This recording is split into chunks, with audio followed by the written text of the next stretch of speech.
It's another week here on the Inside Sales Show. How you doing, folks? How you been? It's been frantic, I got to tell you, because obviously, as you might imagine, we just came through Q3, run a calendar year, and now we're all in on Q4. Q4 is as everybody knows it, right? It's like the last quarter in the football game. It's the last 5 minutes in that soccer match. It's or as we say here in Canada, it's the last 2 minutes in the hockey game. So you're like going all in to hit that number. And that brings what's interesting about that is that you're at this point of the year as a sales professional, you're in one of two areas. You're either feeling really good about where you're at. You got to work it, but you're feeling good. Or you're in full on panic mode because you don't have the pipeline to have the actual deal volume and negotiation and sales process take place to close before the end of the year. Now, no judgment here. They say the first step to recovery is admitting you have a problem. So if you're in the latter camp, you have a problem, and that's okay. We're going to help you fix that today. You're going to love the conversation. I've been there before. I really have. In fact, I would tell you, anybody who's not been there before is lying to you. Just they're outright lying to you. Now, when I got into sales, and I've shared this story before, I didn't go a traditional route, although I personally think in sales there is no traditional route. Everybody kind of falls into sales as a plan B, I think, or as a second career or what have you. But what was important was my background. So for those who haven't heard, my education is as a computer programmer. And I spent, my first 4, 5, 6 years coding. And one of the toughest classes I had in school and university, and this is going to sound so stupid, but I actually, I had to take the course over again because I failed it the first time. Don't mock me. Don't judge me. It was a course called Systems Design.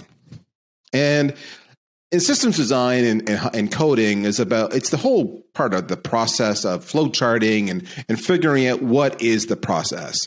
Or as some like to say, the process. Schedule, process, Canada, US, you get the idea. And it's the whole idea of actually understanding you've got a scalable, repeatable, optimal process that actually achieves your stated goals. So when I started going into sales, I was in that situation where I'm screwed. I either didn't have the pipeline, I wasn't going to hit my number, and I realized that. And what was interesting was in that first sales job where I was selling photocopiers down the road, I was just another rep. If I lasted 6 months, great. They were happy. And if I didn't, they just turfed me and they got the next guy. They didn't train me at all other than here's a manual, here's your product, here's your territory, go.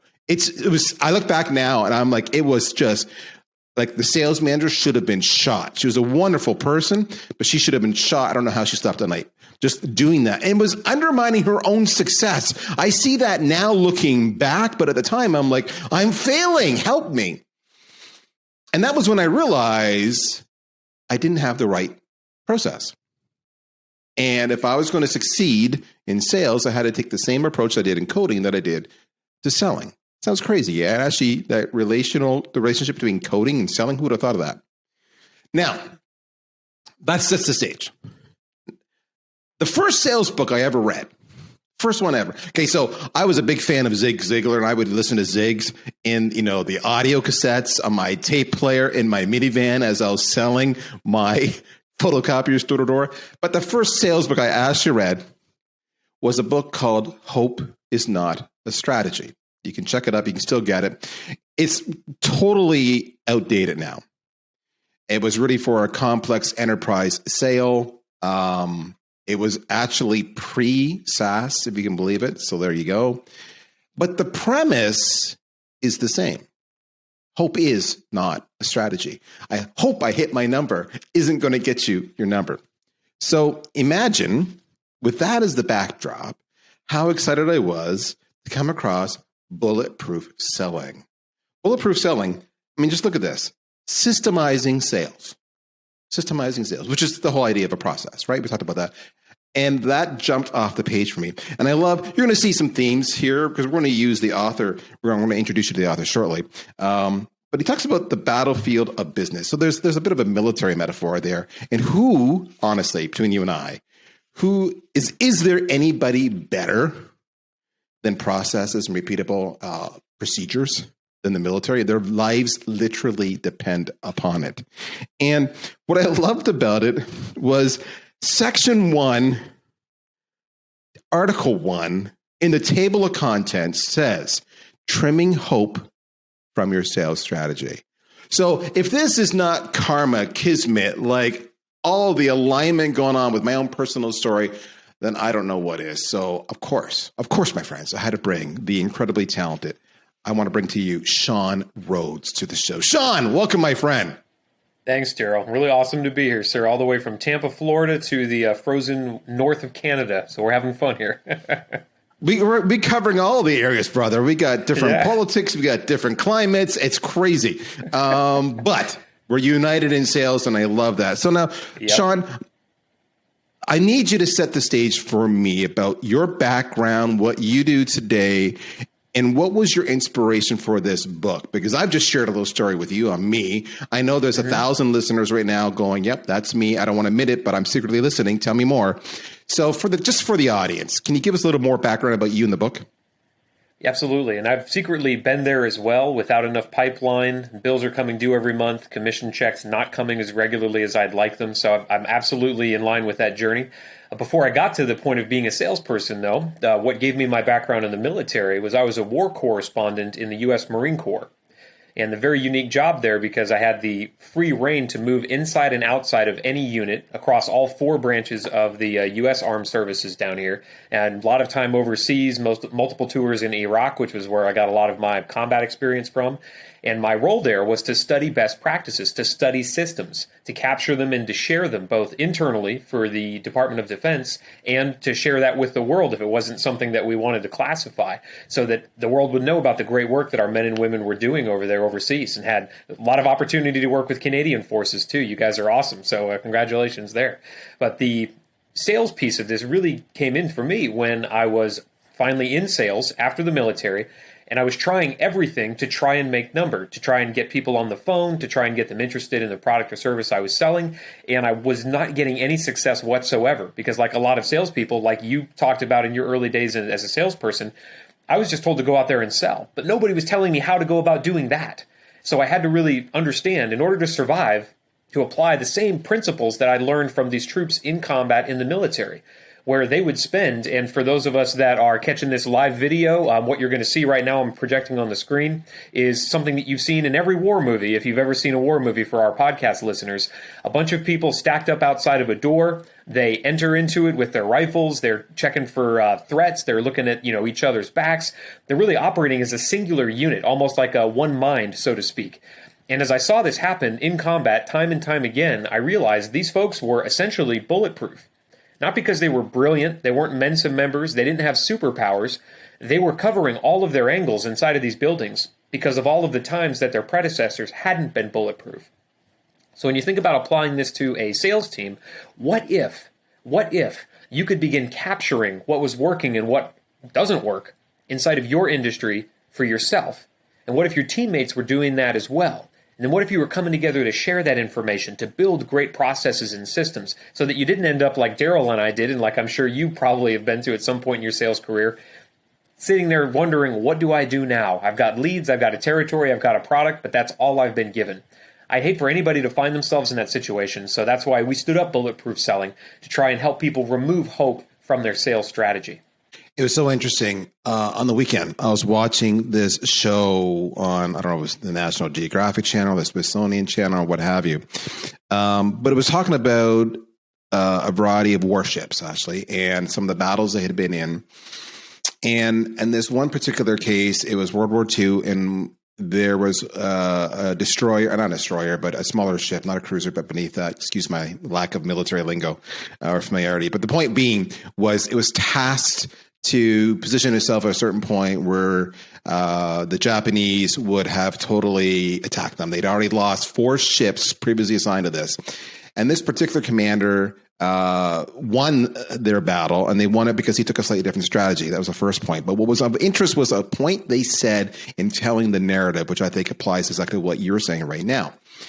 And so in this particular case, they literally had, according to the story, I may get these numbers slightly wrong, but you get the gist.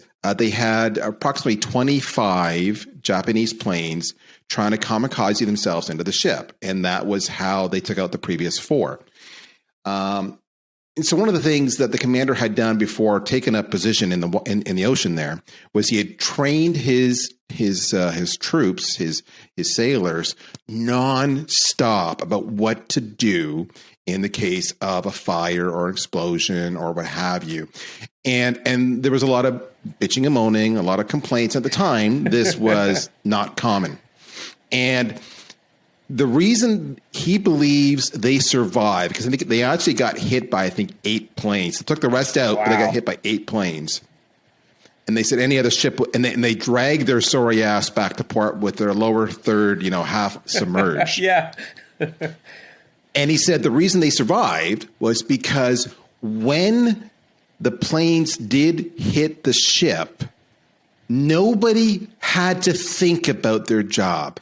They just reacted because they were so systemized. They knew the system. They knew the drill. There was no thinking. They just did it. So when you talked about these guys, they're not Mensa members, they just, but they're bulletproof because they've got these systems. They've eliminated hope as a strategy. So that was what I connected with so much. And I was thinking about you. Again, books, if folks haven't seen it, the book is called Bulletproof Selling. It's by Shawn Rhodes. Get it on Amazon. The thing I want to talk to you about is this, Shawn, and then we can get into some of your takeaways and advice as a teaser, and then everybody can go and buy the book and get the rest of the story. One of the biggest complaints I hear from reps when we try to train them on the system so they are bulletproof, and this is why you want to do it, is we get this pushback saying this: that's not how I sell. Right. Just leave me alone. Let me do my thing. Right. And, I know you think that's cool, but I don't agree with that. Or I don't like, the approved script, or I don't like the approved templates, or whatever it might be. And just let me do my thing. I'm good. I'm a professional. I'm senior. Just back off. Right. Right. and of course, lo and behold, they fail or they struggle or they underachieve. So talk to me about how you approach systemizing value. So hope it's not a strategy, because right in your book, you go into sales systems. These are some of the topics, folks. I'm not making this up. I'm geeking on this stuff. I fully apologize. Systemizing value, campaign systems, eliminating prospect attrition. Oh, come on. I saw that one. I'm like, I got to read that one. Fueling your bulletproof pipeline. And that's the thing. We're going to Q4. You should have had a bulletproof pipeline. Now, again, we're not beating you up, but what can you learn from this? You should have had a bulletproof pipeline. So let's talk. Where do you want to go on this? Do you want to talk systems? Do you want to talk pipeline?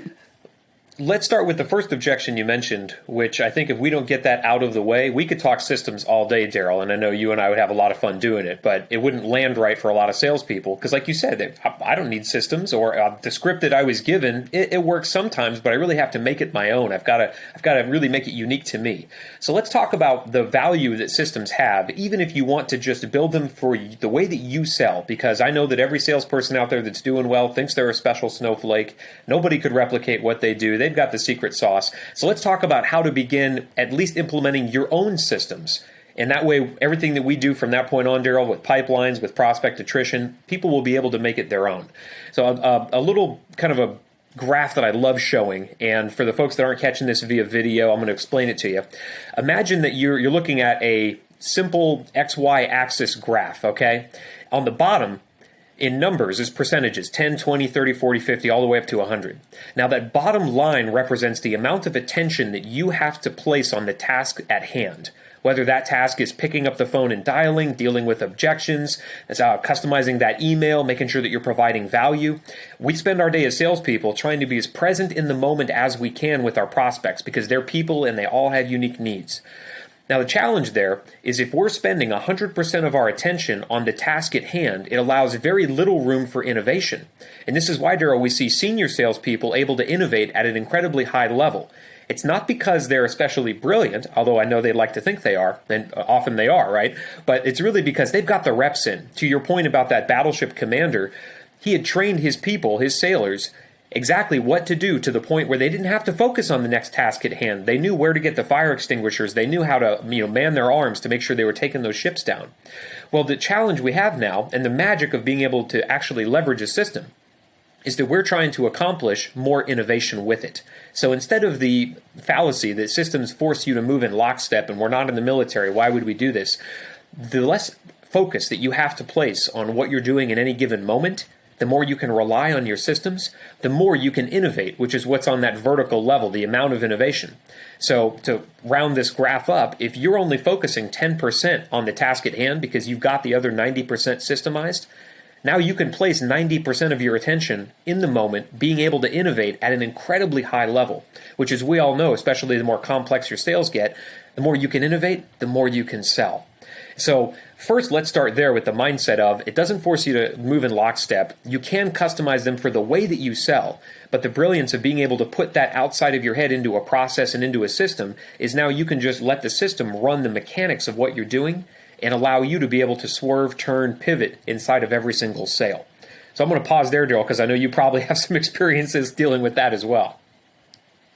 I do, and it's so interesting, right? Because really, I'm going to paraphrase slightly different what he just said, because we start off hope is not a strategy, classic cliche. Work smarter, not harder, which is really what I'm hearing you say. And there's systems to help you do that, and the systems should be so just automatic, on autopilot, just built into it, like that World War II analogy we just used, that you save time and effort because it just happens, you know what to do. Systems do not mean that you can't be your own. You can't express your own approaches and desires. One of the words that Shawn used there was innovate. Innovate is the definition of going outside of the prescribed formula so that you can achieve greater results. And that's the point. People think they're going to be stifled and not allowed to innovate, do their own thing if they follow the systems. The reality is following the systems gives you more time to innovate. So cause and effect here. So I love that. Okay, so now talk to me about your approach to, or your guidance, your advice, your lessons learned, your experiences on the whole idea of building and growing and fueling the pipeline, while at the same time, and I love this, eliminate. I'd be happy if I could just reduce, but he talks about eliminating prospect attrition. Yep. So let's talk about pipelines. The thing that because I get to coach salespeople all over the world, Darryl, and the first thing we notice about fixing a pipeline is helping salespeople understand what the definition of a pipeline actually is. Because most salespeople are treating their pipelines as funnels. And what I mean by that is they're given leads or they go and source leads. They put 100 in the top. They'll run them through whatever outreach sequence they have, however many steps, however many channels of communication, just to convert a few at the bottom. And so the question is, if you're qualifying your leads at all, it means they're likely going to buy from somebody because they're qualified buyers, at least as they enter your funnel. But what happens to the other 95 that you're not closing? They're going to go off and buy somebody else's platform, somebody else's software. So if we're really trying to eliminate prospect attrition, we have to stop thinking of our bucket of leads as a funnel and instead start thinking about them as a pipeline. So a great analogy to help you wrap your head around this is imagine that you're walking into a home site, construction site where a home is being built. You've seen the plumbing laid out in, just on top of the foundation. And as you look around, you notice the inlet for the water. There's a utility or a well, some way the water is getting into these pipes. But as you look around the job site, you notice there's no outlet for the water. There's no sinks. There's no drains. There's nowhere for the water to go. Now, let's say that these pipes are built with some futuristic material that can handle an unlimited amount of pressure, because that would really what this would require. And then as you're getting in there, you realize that if somebody turns the water on, it just circulates inside of all of these pipes, potentially forever. Well, if we can create something like that inside of our CRMs, which all CRMs can do, but very few salespeople have taken the time to actually build, what we can do then is create stages of these pipes that represent the different stages of where a prospect would be inside their buying cycle. And as they move through one pipe, you launch all your sequences, you do your outreach. Well, if they don't convert or they don't get back to you, they don't just float off into the ether to buy from someone else that's more efficient or more dedicated to the sale. Rather, they just flow into another outreach sequence that is defined by the type of prospect they are, how much you know about them, or how responsive they are. Well, if you can create something like this inside of your CRM, what that means is you can keep an unlimited amount of prospects in play, potentially forever, so that no one ever just floats off because you forgot to reach back out to them. And we can talk about the mechanics of how to eliminate prospect attrition within a pipeline like that, but I think it's important for salespeople to understand it's possible to build a pipeline that actually circulates leads, rather than I've got a couple of leads, I'm going to reach out to them, and if they don't get back to me, I'll try to just get more leads, because those folks will buy from somebody if they're qualified. So one of our verticals that we serve, Shawn, is in the insurance industry. And a lot of the insurance industry, they made their money by going to employers, ABC Inc., sitting down all day and having employees come through one at a time and say, you know, how's your health? How's your life? You know, let me show you the policy. The company's going to help you out a little bit here. And, you know, it's great. And then when COVID hit and everyone went to work from home, that disappeared. And what we found ourselves having to do in the sales process, we're trying to help them become, you know, survive the COVID from a working and sales point of view, was change those bad habits. And the bad habits were exactly what you just described. The insurance reps would get a lead and they would talk to them once or send an email or do a couple phone calls, and that's it. And they would go, I missed my number. It was the leads. The leads sucked. I need more leads. Buy me more leads, Facebook campaigns, whatever it might be. And we had to say to them, it doesn't work that way. There's a couple of things you need to know. Step number one is any kind of prospecting to build your pipeline requires, on average, 9 to 12 touches, and it varies by industry. Could be less, could be more. But on average, 9 to 12, before you can even get an initial conversation going with these folks. But then, to your point, you know, they're in this pipe, which is I'm having an active conversation, and they say to you, I just signed up with I just renewed with the incumbent. So, okay, so now I'm going to shift you over to another pipe, which is I'm going to keep on nurturing you throughout the year. And then 12 months from now, I'm going to come back to you. Well, actually, probably 9 months from now, I'm going to come back to you and say, your renewal should be coming up. We need to talk more. That's why, you know, but that's the whole point of saying, a lead is never dead, even when they buy somebody else's product. You know, we always buy another product. A good example here, folks, are car salesmen. You think car salesmen, you go, oh, car, that's got to be a tough slog. You know what? There's a lot of 30-plus year sales reps, because once they survive the first 5 years, they have this base of people who are always getting the next car. Then they need a car for their kid or their grandkid or what have you. So it's the whole idea of they're working their various pipes. And I love the point that you're saying you can have different pipes, different sequences, different cadences that you can do in different types of outreach to always keep them alive, which will, of course, eliminate a lot of that attrition. That's brilliant. So let's talk about that attrition then within the pipe. And we're going to be talking about something you're very familiar with, which is campaign sequences, because I know a lot of the work you do is designing those and developing them for companies. So there are 3 places that we found prospect attrition happens within an outreach sequence. And I've experienced all of these and lost a lot of money because of them. So it's my pleasure now to be able to share it with your audience. The first place that a prospect will disappear in a campaign sequence is before the campaign sequence even starts. So let's say that marketing has developed a great outreach campaign for you. They've gotten leads, they've gotten inquiries. Well, if you never launch the sequence on this lead, if they just live as an account inside your CRM, then you'll never even know they exist, because that task will never come up in front of you. Unless you really remember, oh yeah, Jim Smith, I was supposed to do something with that account. You'll never see them. So that's the first place, before the campaign sequence even starts. Even if your campaign sequence isn't as complicated as the kind that you build, Darryl, even if it's just a phone call, if you never get the task to make the phone call, that lead is never going to have any action. Second place that we find a lead will just disappear out of an outreach sequence is anywhere in the middle. And what that looks like is you not having a next step on that account. So let's say you do get a hold of Jim Smith or Sally Jane or whoever it is you're trying to sell to, and they say, great, send me some information. We'll get back to you if we're interested, which I hear every single day, all day. Well, if I don't own the next step on that account, whether I use that through one of my pre-programmed sequences in the CRM that I have, or I just make a note on the calendar, make sure to reach back out to Jim. Well, that lead will disappear, because if we leave the ball of communication in our prospect court, anything else could become more important than them returning your call, no matter how interested they were in your product or service on the phone. And the final place that we find prospects will disappear is at the end of a campaign sequence. And this is why pipelines, as you and I have described it, Darryl, are so valuable. Because if I run all my outreach steps, whether that's 3, 5, 10, or 15 outreach steps, and I don't move that account somewhere, well, as the automatic sequencing ends on that account, as I don't get any more tasks for emails or phone calls or direct messaging, that account will live at the bottom of that campaign sequence, potentially forever, with no outreach, which means they will buy from somebody, but it probably won't be us.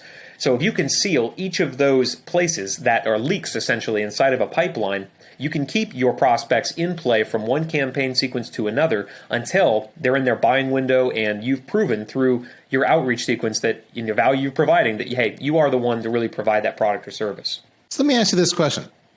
We talked a lot about sequences or cadences, which for those who aren't aware, that's what VanillaSoft does. We're a sales engagement platform. And by the way, this is totally coincidental. I had no idea Shawn was going to talk about this today, which I love what he's doing.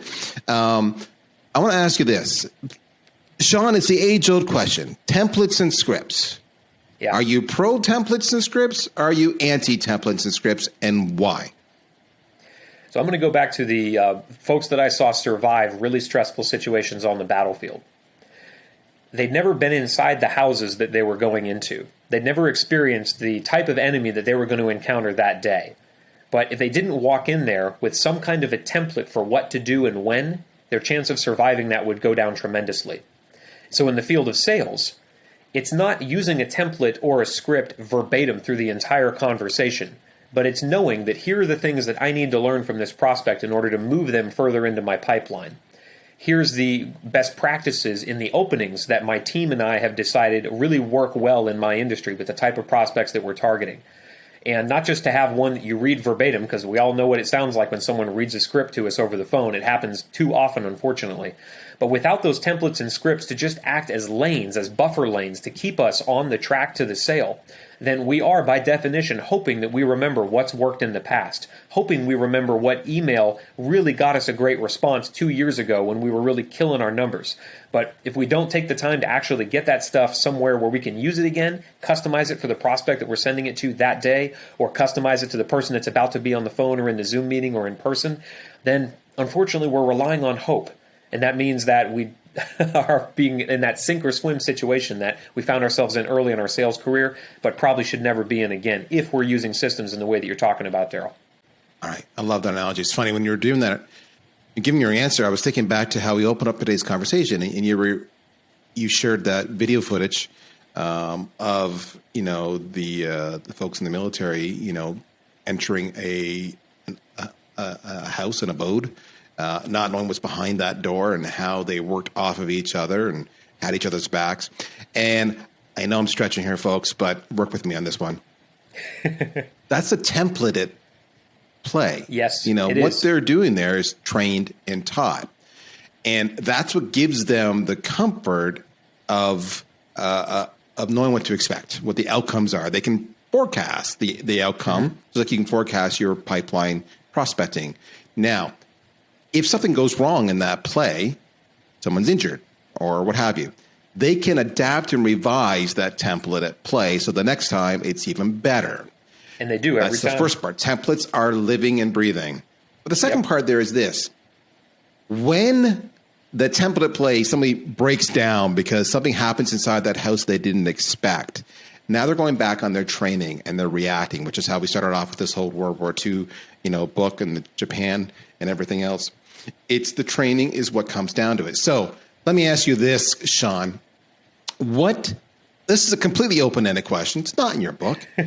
But what if I'm a sales rep and I want to react, what are some good training skills or courses or tactics or teachers above and beyond Shawn Rhodes that we or you can recommend to help them evolve to the next level so that they're not sitting here in Q4 going, son of a gun, I'm in trouble? So I'd say that if you're in Q4 and you're in the son of a gun, I'm in trouble phase, which a lot of us have been in any quarter of the year, it doesn't just have to wait till Q4. I'm going to say, Darryl, that each sales rep can be their best teacher.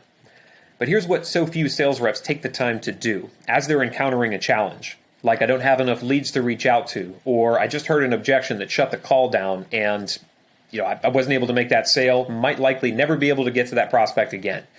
If we don't take the time to capture those challenges as they occur, even if you're capturing them on a sheet of paper on the side of your desk, and then making the time to go do the research to find out, is there someone that's overcome something like this in the past in my network, on my team, with VanillaSoft, in any platform that you can reach into to go get the solution that you can try next time.